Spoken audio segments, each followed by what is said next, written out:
आप देख रहे हैं सत्यहिंदी.com। एक नजर अब तक की सुर्खियों पर। तिरुपति मंदिर में प्रसाद के तौर पर मिलने वाले लड्डुओं में मिलावटी घी इस्तेमाल करने के मामले में एसआईटी ने 4 मुख्य अभियुक्तों को गिरफ्तार कर लिया है।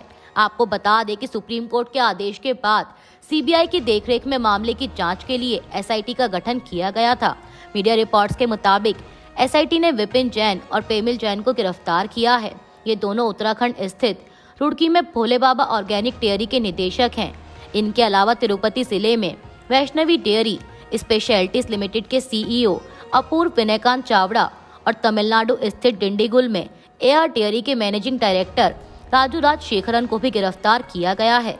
रिमांड रिपोर्ट में कहा गया है कि विपिन जैन और पेमिल जैन वैष्णवी डेयरी के निदेशक थे जिस समय घी में मिलावट की जा रही थी। सभी 4 अभियुक्तों को रविवार दोपहर गिरफ्तार किया गया और अलीपीरी में एसआईटी ऑफिस लाया गया, जिसके बाद 4 अभियुक्तों को रिमांड पर भेज दिया गया है। मणिपुर के मुख्यमंत्री एन बीरेन सिंह ने रविवार को इम्फाल के राजभवन में राज्यपाल अजय कुमार भल्ला को अपना इस्तीफा सौंप दिया है। राज्यपाल ने बीरेन सिंह और उनके मंत्री परिषद के इस्तीफे को स्वीकार कर लिया और अनुरोध किया कि वैकल्पिक व्यवस्था होने तक वे पद पर बने रहें। आपको बता दें कि यह घटनाक्रम केंद्रीय गृह मंत्री अमित शाह से मुलाकात के बाद दिल्ली से लौटने के कुछ घंटों बाद हुआ। मणिपुर के मुख्यमंत्री एन बीरेन सिंह के इस्तीफा देने के बाद राज्य विधानसभा का 7वां सत्र, जो कि 10 फरवरी से शुरू होना था, उसे अब स्थगित कर दिया गया है। गौरतलब है कि कांग्रेस ने मणिपुर में बीजेपी सरकार के खिलाफ अविश्वास प्रस्ताव पेश करने की योजना बनाई थी। वहीं इस बीच रविवार देर रात विधानसभा सचिवालय की ओर से जारी नोटिस में कहा गया है कि असेंबली के सत्र को तत्काल प्रभाव से स्थगित किया जाता है। नोटिस में कहा गया कि भारत के संविधान के आर्टिकल 174 के क्लॉज 1 के अनुसार मणिपुर का राज्यपाल होने के नाते मैं अजय कुमार भल्ला यह आदेश देता हूं कि 12वीं मणिपुर विधानसभा का 7वां सत्र, जो 10 फरवरी से शुरू होना था, उसको तत्काल प्रभाव से स्थगित किया जाता है। मणिपुर सीएम एन बीरेन सिंह के इस्तीफे को लेकर कांग्रेस सांसद और लोकसभा में नेता प्रतिपक्ष राहुल गांधी ने केंद्र सरकार पर निशाना साधा है और साथ ही उन्होंने प्रधानमंत्री मोदी से मणिपुर जाकर वहां के लोगों की बात सुनने को कहा। राहुल गांधी ने एक्स पर एक पोस्ट में लिखा कि बीजेपी के मुख्यमंत्री बीरेन सिंह ने करीब 2 साल तक मणिपुर में विभाजन को उकसाया। पीएम मोदी ने मणिपुर में हिंसा, जान की हानि और भारत के विचार के विनाश के बावजूद उन्हें पद पर बने रहने की अनुमति दी। मुख्यमंत्री बीरेन सिंह के इस्तीफे से पता चलता है कि बढ़ते सार्वजनिक दबाव, सुप्रीम कोर्ट की जांच और कांग्रेस के अविश्वास प्रस्ताव ने उन्हें मजबूर किया है। कांग्रेस नेता ने कहा कि पीएम मोदी को एक बार मणिपुर जाना चाहिए, लोगों की बात सुननी चाहिए, उन्हें राज्य में हालात सुधारने के लिए अपनी योजना को समझाना चाहिए। मणिपुर में शांति बहाल करना और वहां के लोगों के घावों को भरने के लिए काम करना सबसे बड़ी प्राथमिकता है। एन बीरेन सिंह के इस्तीफे पर कांग्रेस नेता जयराम रमेश ने कहा कि 10 फरवरी को मणिपुर विधानसभा में कांग्रेस द्वारा अविश्वास प्रस्ताव पेश किया जा रहा था। इस पर काफी समय से विचार किया जा रहा था। आखिरकार हमें आगे बढ़ना पड़ा। मणिपुर के पूर्व सीएम ने दीवार पर लिखी इबारत को समझ लिया। उनके पास अपने विधायकों का समर्थन नहीं था, इसलिए उन्होंने इस्तीफा दे दिया। इसमें 20 महीने लग गए। यह एक देरी से उठाया गया कदम है। हालांकि यह कहानी का अंत नहीं है। मणिपुर में गड़बड़ी के लिए जिम्मेदार व्यक्ति केंद्रीय गृह मंत्री हैं। मणिपुर के पूर्व सीएम केवल कठपुतली थे। जयराम रमेश ने कहा कि प्रधानमंत्री ने पूरे मणिपुर मुद्दे को गृह मंत्री को सौंप दिया था। गृह मंत्री को इस्तीफा दे देना चाहिए।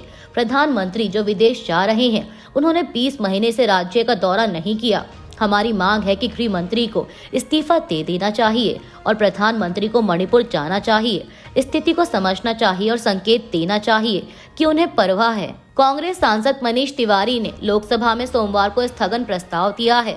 उन्होंने अमेरिका से निर्वासित किए गए भारतीय नागरिकों के मामले में भारत सरकार की प्रतिक्रिया पर चर्चा करने की मांग की है।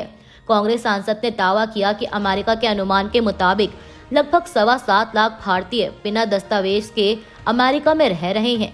फिलहाल करीब 24,000 नागरिकों को डिटेंशन गृह में रखा गया है। वहीं आम आदमी पार्टी के राज्यसभा सांसद संजय सिंह ने राज्यसभा में नियम 267 के तहत स्थगन प्रस्ताव दिया है और उन्होंने महाकुंभ में हुई भगदड़ पर चर्चा करने की मांग की है।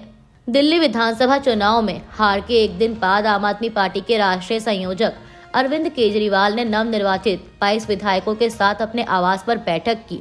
बैठक के बाद दिल्ली की पूर्व मुख्यमंत्री आतिशी ने पत्रकारों से बात करते हुए कहा कि लोगों ने आम आदमी पार्टी के 22 विधायकों पर भरोसा दिखाया है और हमारी जिम्मेदारी है उनकी सेवा करना। उन्होंने कहा कि दिल्ली की हर महिला को भाजपा से 2500 रुपए 8 मार्च तक आम आदमी पार्टी दिलवा कर रहेगी। हम सुनिश्चित करेंगे कि जो काम पिछले 10 सालों में आम आदमी पार्टी ने किए हैं उन्हें बीजेपी रोक ना पाए। पार्टी की हार पर आतिशी ने कहा कि अभी विश्लेषण चल रहा है कि आम आदमी पार्टी क्यों हारी, लेकिन ये दिल्ली की जनता का जनादेश है। हम जनादेश का सम्मान करते हैं। हालांकि ये भी सच्चाई है कि जितनी गुंडागर्दी से ये चुनाव हुआ, दिल्ली के इतिहास में ऐसा चुनाव नहीं हुआ होगा। हम रचनात्मक विपक्ष की भूमिका निभाएंगे और भाजपा ने जो भी वादे किए हैं उन सारे वादों को आम आदमी पार्टी पूरा करवाएगी। दिल्ली विधानसभा चुनाव में ओखला सीट से जीत हासिल करने वाले आप नेता अमानतुल्लाह खान ने कांग्रेस और AIMIM पर चुनाव में आम आदमी पार्टी को नुकसान पहुंचाने का आरोप लगाया है। समाचार एजेंसी ANI से बात करते हुए उन्होंने कहा कि मुझे जीतने के बाद भी वो खुशी नहीं है क्योंकि हमारी पार्टी सरकार में नहीं है। उन्होंने कहा कि कांग्रेस और AIMIM का मकसद आम आदमी पार्टी को हराना था। हम आज हारे हैं तो इसमें कहीं ना कहीं उनका भी योगदान है। इस चुनाव में कांग्रेस की ताकत लगी थी कि आम आदमी पार्टी को किस तरह हराएं। मुस्तफाबाद से भाजपा के नवनिर्वाचित विधायक मोहन बिष्ट ने रविवार को पूर्वोत्तर दिल्ली के इस निर्वाचन क्षेत्र का नाम बदलने का प्रस्ताव रखा है। उन्होंने मुस्तफाबाद का नाम शिव विहार या शिवपुरी रखने की बात कही। भाजपा विधायक ने यह दावा करते हुए अपने प्रस्ताव को उचित ठहराया कि निर्वाचन क्षेत्र में हिंदू आबादी ज्यादा है। PTI से बात करते हुए उन्होंने कहा कि एक तरफ 58% लोग हैं तो दूसरी तरफ 42%, तो 58% लोगों का सम्मान करना तो बनता है। आपको बता दें कि मोहन सिंह बिष्ट ने इस सीट पर आम आदमी पार्टी के आदिल अहमद खान को 17,578 वोटों से हराया है। अमेरिकी राष्ट्रपति डोनाल्ड ट्रंप ने डेमोक्रेटिक पार्टी के एलन मस्क पर हमलों का जवाब दिया है। उन्होंने कहा कि मस्क अमेरिका में फिजूल खर्ची पर लगाम लगाने के लिए काम कर रहे हैं और उनका कोई स्वार्थ नहीं है। आपको बता दें कि इससे पहले अमेरिका में विपक्षी डेमोक्रेटिक पार्टी ने आरोप लगाया था कि ट्रंप प्रशासन के सुझाए बदलावों से एलन मस्क को फायदा होगा। वहीं अब मस्क के बचाव में उतरे राष्ट्रपति ट्रंप ने फॉक्स न्यूज को बताया कि मस्क को इससे कुछ भी नहीं मिल रहा, बल्कि मैं तो यह सोचकर हैरान रह जाता हूं कि वो इसके लिए समय कैसे निकालते हैं। ट्रंप ने कहा कि मस्क का department of government efficiency, military और शिक्षा विभाग के खर्चों की जाँच करेगा। संभव है कि अगले 24 घंटों में यह काम हो जाए। उन्होंने कहा कि मिलिट्री में हम अरबों डॉलर के घोटालों का पता लगाने वाले हैं। इसी बात के लिए लोगों ने मुझे चुना है।